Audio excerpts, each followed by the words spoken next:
శివకామేశ్వరి ఆనందమయ్య గారు నమస్కారం అండి. నమస్కారం శ్రీలక్ష్మి గారు. అమ్మ, మనకి ధనం మూలం మిదం జగత్ అంటారు. మనకి ధనము లక్ష్మీదేవి నిలబడాలి, సంపదల్లో ముఖ్యంగా మనకి లక్ష్మీదేవి అనుగ్రహం బాగా ఉండాలి కదండి. సంపదలు అంటే అన్ని చాలా సంపదలు ఉంటాయి, కానీ లక్ష్మీదేవి అనుగ్రహం వల్ల ధనం మరీ మూలం కదండి. మనకి ఆ ధనం రావాలి అంటే ఏం ప్రార్థనలు చేయాలి? శ్రీమాత్రే నమః. గురుబ్రహ్మ గురుర్విష్ణుర్ గురుదేవో మహేశ్వరః గురుః సాక్షాత్ పరబ్రహ్మ తస్మై శ్రీ గురవే నమః. సదాశివసమారంభాం వ్యాసశంకరమధ్యమాం అస్మదాచార్యపర్యంతాం వందే గురుపరంపరాం. శివాయ గురవే నమః. శివాయ గురవే నమః. శివాయ గురవే నమః. శ్రీమాత్రే నమః. శ్రీమాత్రే నమః. శ్రీమాత్రే నమః. మీరు ధనం గురించి లక్ష్మీదేవిని ఏ రకంగా ప్రార్థించాలి, పూజించాలి అని అడిగారు. దీని గురించి మనం చాలా విషయాలు మాట్లాడుకోవాలి. స్త్రీమూర్తులందరూ కూడా తెలుసుకోవాలి ఈ విషయం గురించి.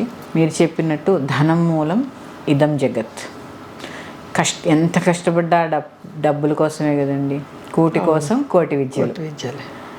పాప మగవాళ్ళు పొద్దున్నే లేచి స్నానం చేసుకుని ఆఫీసులకి వెళ్ళి ట్రాఫిక్లో పడి రాత్రి వచ్చి ఎందుకు పాప నెల వచ్చేసరికి నెలంతా కష్టపడితే ఆ 1వ తారీఖున వచ్చే జీతం కోసమే. ఈ స్త్రీమూర్తులు కూడా పొద్దున్నే లేచి ఆరాటపడి అంతా చేసుకుని పంపించి ఇవంతా కూడా ఈ ధనం గురించి చుట్టూనే తిరుగుతూ ఉంటాం మనం. ఇక్కడ పూర్వకాలంలో పురుషులు ఒక్కళ్ళే కష్టపడేవాళ్ళండి. ఇప్పుడు ఈనాటి కాలంలో, ఈనాటి సమాజంలో స్త్రీలు కూడా ఆ ధనం గురించి ఎంత కష్టపడుతున్నారండి. పూర్వం మహిళల కన్నా ఈ సమాజంలో ఉన్న స్త్రీలు చాలా కష్టపడుతున్నారండి కుటుంబం కోసము. ఇప్పుడున్న సమాజంలో స్త్రీ యొక్క పాత్ర చాలా హర్షించదగ్గదండి. పూర్వము మా అమ్మల వరకు చూసుకుంటే వాళ్ళు ఇంటికి పరిమితమయ్యి పొద్దున్నే వంట చేసి బాక్సులు ఇచ్చి కనీసం వాళ్ళకి రెస్ట్ ఉంటుందని నేను చెప్పను, కానీ ఇంత స్ట్రెస్ లేదు. ఇప్పుడున్న జనరేషన్కి ఎంత స్ట్రెస్ అంటే స్త్రీలకి పొద్దున్నే పాపం పిల్లల్ని చూసుకోవాలి, ఇంట్లో పనులన్నీ అవ్వాలి, ఆఫీస్కి ట్రాఫిక్లో బయలుదేరాలి, మళ్ళీ వెళ్ళాలి, మళ్ళీ సాయంత్రం అయ్యేసరికి గబగబా పిల్లలకి అన్నం పెట్టాలి. పాపం ఎంత స్ట్రెస్లో ఉంటారండి. ఇంత కూడా వాళ్ళు పాపం కష్టపడేది ఆ డబ్బుల కోసమే కదా. దీని గురించి చెప్పుకుందాం, ఖచ్చితంగా చెప్పుకుందాం. సంపద నిలవాలి అంటే ఎలా? తప్పకుండా సంపద నిలవాలి అంటే ఖర్చులు తగ్గించుకోవాలి. చెప్పినంత తేలిక కాదు కదండి. తేలిక కాదు అంటే కొంతవరకు అండి. ఇప్పుడు కొన్ని ఆడంబరాలకు వెళ్ళిపోతున్నారు. నిజమండి.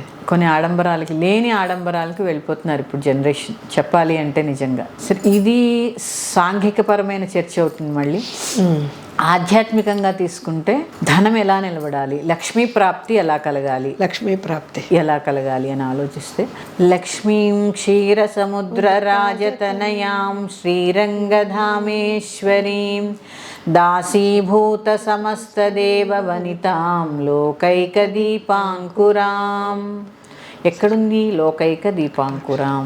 లోకానికే ఒక దీపంలాగా లక్ష్మీదేవి ఉంది. ప్రతిరోజు ప్రతి స్త్రీ ఇంట్లో దీపారాధన చేసి తీరాలి. ఎక్కడ ఉందండి లక్ష్మి? నాకు సమయం లేదు, నేను వెళ్ళిపోవాలి, ఇంకొక 5-10 నిమిషాలు ఏమీ చేయొద్దు, చక్కగా దీపారాధన చేసి ఒక పంచోపచార పూజ చేసుకొని చక్కగా ఆఫీస్కి బయలుదేరడం నేర్చుకోండి. ఎక్కడ దీపంలో ఉంది లక్ష్మీదేవి. లక్ష్మీదేవి దీపంలో జ్యోతి ప్రకాశంగా, అంతే కదా. లోకైక దీపాంకురం. ఈ లోకంలో ఎలా ఉంది? దీపంలాగా అమ్మవారు ఉంది. ఈ దీపాన్ని ముందు ఫస్ట్ నుంచి మా అమ్మవారి గురించి చెప్పుకుంటూ వెళితే, దీపాన్ని విస్మరించకండి. ప్రతి ఒక్కరూ, స్త్రీలకి రజస్వల దోషం, రజోగుణం కనిపించినప్పుడు మగవారైనా ఇంట్లో ఖచ్చితంగా దీపారాధన చేయండి. ఇది మొదటిది. రెండవది, డబ్బులు అనే ఒక స్త్రీలకే కాదండి, మగవారికి కూడా చాలా చాలా అవసరం. ఇప్పుడే కదా మనం మాట్లాడుకున్నాం.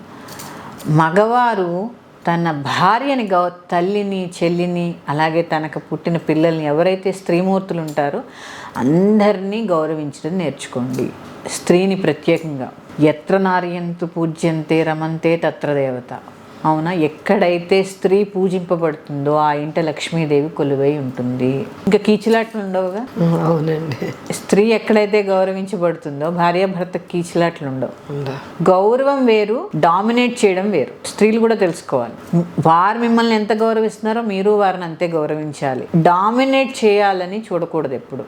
నేను మొన్న ఎక్కడో చదివాను, భర్తని తన గుప్పెట్లో పెట్టుకుంటే తను దాసి అవుతుంది. అదే తను రాణి అయి భర్తని పాలించింది అనుకోండి, రాజుని చేసింది అనుకోండి భర్తని, తను మహారాణి అవుతుంది. చాలా మంచి విషయం అండి. ఈ మహారాణికి చాలా గౌరవం లభిస్తూ ఉంటుంది. అవును. ఎప్పుడైతే గౌరవం లభిస్తుందో ఆ మహారాణిగా గౌరవం లభించినప్పుడు కీచులాట్లు ఉండవు. అంటే అర్థం ఏంటి అంటే భార్య భర్తలు ఏ ఇంట ఎక్కువ కీచులాడుకోకూడదు. ఒక్కొక్కసారి ఒక్కొక్కళ్ళది కరెక్ట్ అవ్వచ్చు, ఒక్కొక్కసారి ఒక్కొక్కళ్ళది కరెక్ట్ అవ్వచ్చు. ప్రతిసారి నేనంటే నేనని ఖచ్చితంగా ఆ ఇంట వాదులాడుకోవడం అనేది ఉండకూడదు. పూర్వం కూడా చెప్పేవాళ్ళు కదండి, ఏ ఇంట వాదులాటలు కీచులాటలు ఉంటాయో ఆ ఇంట్లో లక్ష్మి ఉండదు అని. ఉండదు. ఇంకొకటి, అస్తమాను ఏడవడం. సరే, ఈ పూజలు పరిహారాలు పక్కకు పెడితే మనల్ని మార్చుకోవాల్సింది. అంటే కళ్ళమట నీళ్ళు వచ్చేస్తూ ఉంటాయి. మన కళ్ళ నీళ్లు భూమి మీద పడితే చాలా ప్రమాదం. స్త్రీ యొక్క కంటి నీరు, అందుకే పూర్వం సినిమాల్లో చూడండి ఇట్లా పెట్టి ఏడ్చేవారు. కొంగు నోట్లో పెట్టుకుని ఇట్లా ఏడ్చేవారు. ఎందుకు అంటే ఆ వచ్చే కన్నీటి ధార భూమి మీద పడకూడదు. అంత అర్థం ఉందండి. ఏ ఇంట అయితే స్త్రీ యొక్క కంటి నీరు భూమి మీద పడుతుందో ఆ ఇంట లక్ష్మీదేవి వెళ్ళిపోతుంది. ఇది ఖచ్చితం. ఇది 4వ విషయం. అందరూ అమ్మవారిని పూజిస్తూ ఉంటారు, అయ్యవారిని ఎవరు పూజించరు. ఆవిడ ఎక్కడున్నానని చెప్పింది? లక్ష్మీం క్షీరసముద్రరాతనయాం శ్రీరంగధామేశ్వరీం. ఆవిడ్ని కన్నా కూడా విష్ణుమూర్తిని ఎంత సేవిస్తే ఆవిడ అక్కడే ఉంటుంది. ఎందుకంటే ఏ భార్యకైనా గౌరవం భర్తను పొగిడినప్పుడే. తన భర్త అంతటివాడు ఇంతటివాడని ప్రజలు పొగుడుతూ ఉంటే భార్య ఏమవుతుంది? కరిగిపోతుంది, ఆనందపడిపోతూ ఉంటుంది. ఇవన్నీ సింపుల్ పరిహారాలండి చాలా. అంతేగాని ఏదో చేసాం ఈ మార్పులన్నీ చేసుకోండి. ఫస్ట్ ఈ మార్పులు చేసుకోవాలి. మనం నిత్యకృత్యంలో మొదట ఈ మార్పులు చేసుకుంటూ ఉండాలి. అలాగే ప్రతి వస్తువు యందు కూడా లక్ష్యాన్ని ఏర్పరచుకోవాలి. ఒక్క ధనంలోనే కాదండి. లక్ష్మి అంటేనే లక్ష్యము కలది లక్ష్మీదేవి. ఎక్కడ తీసిన వస్తువులు అక్కడ పెట్టుకోవడం, తుడుచుకున్న తువ్వాళ్ళు ఇంక ఏవైతే చెత్త చెదరాన్ని ఇలా పడేయడం కాకుండా ఎక్కడ తీసిన వస్తువు అక్కడ పెడితే సగం లక్ష్మి ఉన్నట్టే. లక్ష్యం ఏర్పడిందిగా, లక్ష్య సిద్ధి ఉండాలి కదా. ఇది అలాగే ప్రతి ఇంట దీపారాధన చేయడం, కుదిరితే సాయంత్రం అప్పుడు కూడా ప్రదోషకాలంలో. అందరికీ తెలిసి అందరూ అనుకుంటారు డబ్బులకి అధిపతి లక్ష్మీదేవి అనుకుంటారు. కాదండి, శివుడు పరమేశ్వరుడు ధనానికి అధిపతి. అధిపతి ఏమో డబ్బంతా ఎవరి దగ్గర ఉంటుంది తెలుసా అండి? శివుడి దగ్గర ఉంటుంది. ఆయన లక్ష్మీదేవి ఆ ధనాన్ని ఇప్పుడు దాని ఎట్లా ఉంటుంది కదండి, ఒక వ్యవస్థ అనేది ఏర్పడుతూ ఉంటుంది కదా. దాన్ని లక్ష్మీదేవి ఏం చేస్తూ ఉంటుంది? ఆ ధనాన్ని పాలిస్తూ ఉంటుంది. అసలు ధనం అంతా ఎవరి దగ్గర ఉంది? శివుడి దగ్గర ఉంది. అలాగే ఈ లక్ష్మీదేవి యొక్క పాలిస్తున్న ధనాన్ని కుబేరుడు అనుగ్రహం ద్వారా మనం అందరం పొందగలుగుతాం. కుబేరుడు అనుగ్రహం ద్వారా మనం అందరం పొందగలుగుతాం. ఈ ముగ్గురు కూడా ధనానికి అధిపతులే. శివారాధన చేయడం ద్వారా కూడా ధనం లభిస్తుంది. సోమవార నియమాలు చేయడం ద్వారా కూడా ధనప్రాప్తి కలుగుతుంది. అలాగే ఇప్పుడు కార్తీక మాసం కాబట్టి మా సోదరీమణులందరికీ చిన్న ఉపాయం, మారేడు చెట్టు కింద శ్రీ సూక్త పారాయణ చేస్తే కూడా ధనప్రాప్తి కలుగుతుంది. మారేడు చెట్టు కింద శ్రీ సూక్త పారాయణ. నేను చెప్పాను కదా, ధనానికి అధిపతి శివుడు. కార్తీక మాసం అంతా ఎవరిని పూజిస్తాం? ఆయన మాసం, త్రయంబకేశ్వరుడి యొక్క మాసం. అలాగే ఆవిడకి ఇష్టమైన దామోదరుని కూడా కొలుస్తూ ఉంటాం. అంటే శివకేశవుల్ని ఇద్దరిని పూజిస్తూ ఉంటాం. ధనానికి అధిపతి అయిన శివుణ్ణి, లక్ష్మీదేవి యొక్క పతిని మనం గౌరవిస్తూ ఉంటాం. అప్పుడు గనక ఆ బిల్వవృక్షం కింద గనక మనం శ్రీ సూక్తం చదువుతూ ఉంటే అమ్మవారు ఎక్కడుంటుంది అంటే బిల్వవృక్షం మీద కొలువై ఉంటుంది లక్ష్మీదేవి. శీఘ్రంగా లక్ష్మీ అనుగ్రహం కలుగుతుంది. శీఘ్రంగా లక్ష్మీ అనుగ్రహం కలగాలంటే శ్రీ సూక్త పారాయణ, శ్రీ సూక్త పారాయణ చక్క బిల్వ చెట్టు బిల్వ చెట్టు కింద శ్రీ సూక్త పారాయణ చేస్తూ ఉండండి. రేపు అంటే కార్తీక మాసం అని కాకుండా మామూలు రోజుల్లో కూడా చేయొచ్చు అంటారా? తప్పకుండా అండి, తప్పకుండా. శీఘ్రంగా లభించాలి అంటే కార్తీక మాసంలో చేస్తే విశేషమైన ఫలితం ఉంటుంది. కార్తీక మాసంలో చేస్తే విశేషమైన ఫలితం ఉంటుంది. ఎలాగా? భక్తి శ్రద్ధ చాలా అవసరం. భక్తి శ్రద్ధ చాలా అవసరం. ఏదో నేను చెప్పానని అక్కడికి వెళ్ళి కూర్చుని 2 నిమిషాలు చదవడం కాదు. మనస వాచ కర్మణ త్రికరణ శుద్ధిగా ఆ యొక్క సూక్తాన్ని పఠించడం వల్ల విశేషమైన ఫలితం ఏర్పడుతుంది. అలా ఇందాక పౌర్ణమి రోజు అన్నారు. పౌర్ణమి రోజు దగ్గరలో కాబట్టి ఆ పౌర్ణమి నాడు ఈ శ్రీ సూక్త పారాయణ విశేషంగా చేయడానికి. ఎందుకంటే ఆ పౌర్ణమి రోజు అమ్మవారి యొక్క షోడశ కళలు ఉంటాయి. పౌర్ణమి రోజు పూర్ణచంద్రుడు ఉంటాడు. పూర్ణచంద్రుడు ఉంటాడు. చంద్రుడు ఎవరు? మళ్ళీ ఆవిడికి సోదరుడు. అవునా? ఇక కార్తీక పౌర్ణమి వస్తుంది. ఈ శుభకేశవుల్ని ఇద్దరిని పూజించుకుంటూ ఆ బెల్ల వృక్షం కింద ఆ వెన్నెల్లో కూర్చుని శ్రీ సూక్త పారాయణ చేయండి. ఎంతమంది ఆ దేవతకి ఇష్టమైన వాళ్ళు ఉన్నారు అక్కడ? అందరూ ఉన్నారు. అందుకని చక్కగా శ్రీ సూక్త పారాయణ చేయడానికి ప్రయత్నం చేయండి. చాలామందికి తెలియని విషయం ఏంటంటే శుక్రవారం ఒక్కటే లక్ష్మీదేవిని పూజిస్తున్నారు. కాదు, పూర్వం మా చిన్నప్పుడు గురువారాన్ని లక్ష్మీవారము అనేవారు. అవునమ్మా, మన పెద్దలు ఎప్పుడు లక్ష్మీవారము అనేవారు. ఇప్పటికీ కూడా విశాఖపట్నం కనక మహాలక్ష్మి గుడిలో మార్గశిర మాసంలో గురువారం నాడే అమ్మవారికి విశేషమైన పూజలు ఉంటాయి అక్కడ. గురువారం రోజు నేను ప్రతి గురువారము కూడా చక్కగా లక్ష్మీ అష్టోత్తరం, ప్రతి ఒక్క స్త్రీమూర్తి లక్ష్మీ అష్టోత్తరం నేర్చుకోండి, చదువుకోండి. చెప్పాను కదా, ధనానికి అధిపతి శివుడైనా కూడా ఈవిడ్ని ప్రార్థిస్తేనే ఆయన దగ్గర నుంచి తెచ్చి మనకిస్తుంది. లక్ష్మీ అష్టోత్తరం అన్నారు కాబట్టి ఒక చిన్న చెప్పండి సందేహం అండి. నామావళి చదవాలంటారా, కొందరు స్తోత్ర పారాయణ చేయాలంటారా? ఏది చేసినా పర్వాలేదండి, మనకున్న సమయాభావాన్ని బట్టి, లక్ష్మీ నామావళి అంటారా, లక్ష్మీ అష్టోత్తర ఏదైనా పర్వాలి. ఏవైనా 108 నామాలు. మీకు సమయం ఉందనుకోండి, ఓం ప్రకృత్యై నమః, వికృత్యై నమః ఇట్లా చదువుకోవాలి. ప్రకృత్యై నమః, వికృత్యై నమః, విద్యాయ నమః ఇట్లా కాదండి. ఆ నామం నువ్వు చదువుతున్నప్పుడు దాని యొక్క వైబ్రేషన్ నువ్వు పొందగలగాలి, ఆ యొక్క తరంగాలు నువ్వు పొందగలగాలి. అందుకే లలిత సహస్రనామంలో అమ్మవారి గురించి ఏం చెప్తారు? ఒక నామం ఉంటుంది, భావనామాత్ర సంతుష్ట హృదయాయే నమః. నేను మొన్న కూడా చెప్పాను, విష్ణుమూర్తిని భావించండి అని ఎందుకు చెప్పానంటే ఇందుకే. భావనలో మనం చాలా చేయగలం. అంతేగాని నేను చదవమన్నానని అక్కడ కూర్చుని చదవడం కాదు. భావించండి. ఆ భావన లక్ష్మీదేవి ఎదురుగుండా కూర్చుని చక్కగా మీరు అర్చన చేస్తున్నారు. ఈ భావనకి రావాలి.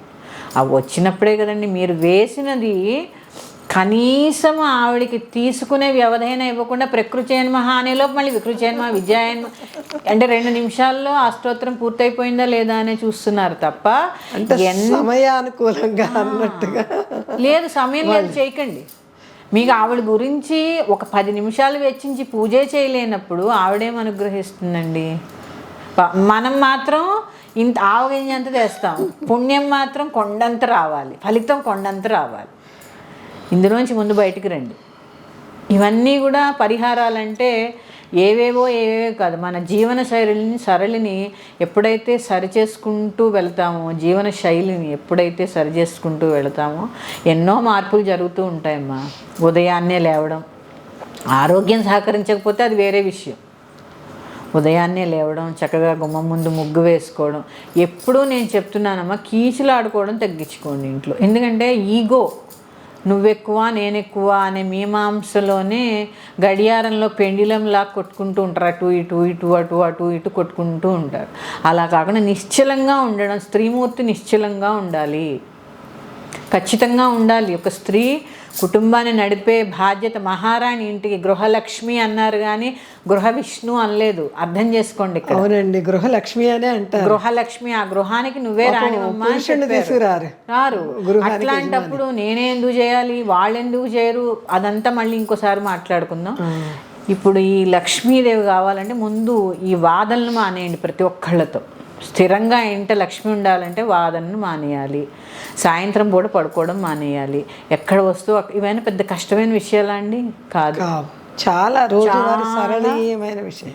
పొద్దునే లేవడము, మన కోసం మనం కేటాయించుకోవాలి. దీపారాధన అనేది చాలా ముఖ్యం. మన కోసం మనం, అంతే. దీపంలోనే లక్ష్మి ఉంది. ఆ దీపాన్ని చక్కగా ప్రార్థించండి, పూజించండి, దీపలక్ష్మిని సేవించండి.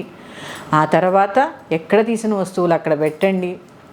కీచులాడుకోవడం తగ్గించండి. కీచులాడుకోవడం తగ్గిస్తే ఎలా ఉండాలి? వారు కూడా విష్ణు సహిత విష్ణువుతో కలిసే ఉంటారు కదండి. నీ భర్తని నువ్వు తోలనాడుతూ ఉంటే, అస్తమానం నీ భార్యను నువ్వు తోలనాడుతూ ఉంటే లక్ష్మీదేవి ఇంకెక్కడ ఉంటుంది? అన్యోన్యమైన దాంపత్యం ఉండాలి కదా. సరే, ఎన్నో సమస్యలు ఉండొచ్చు, ఎన్నో ఉద్వేగాలకు లోనవ్వచ్చు, కానీ ఉన్నంతలో తగ్గించుకోండి. ఇందుకే మనకి ఏంటంటే రజోభూయిష్టమైన ఆహారం తినకూడదని చెప్పేది ఇందుకేనండి. మనసు మీద ఎంతో ప్రభావాన్ని చూపిస్తాయి ఈ రజోభూయిష్టమైన ఆహారాలు. ఏంటంటే మనసు మీద ఎంతో ప్రకోపాన్ని చూపిస్తూ ఉంటాయి. ఇవన్నీ మన ఆహారమే మన మనస్సు, మన శరీరం. కాబట్టి అందరూ ఇప్పుడు రజోభూయిష్టమైన ఆహారాన్ని తింటున్నారా లేదండి? మసాలాలు, మాంసాహారం, ఇవన్నీ రజోగుణ భూయిష్టమేగా. మరి ఇవన్నీ ఎక్కడికి పోతే కీచులాటల్లోకి వెళ్తాయి. చాలా బాగా వివరించారండి. శ్రీమాత్రే నమః.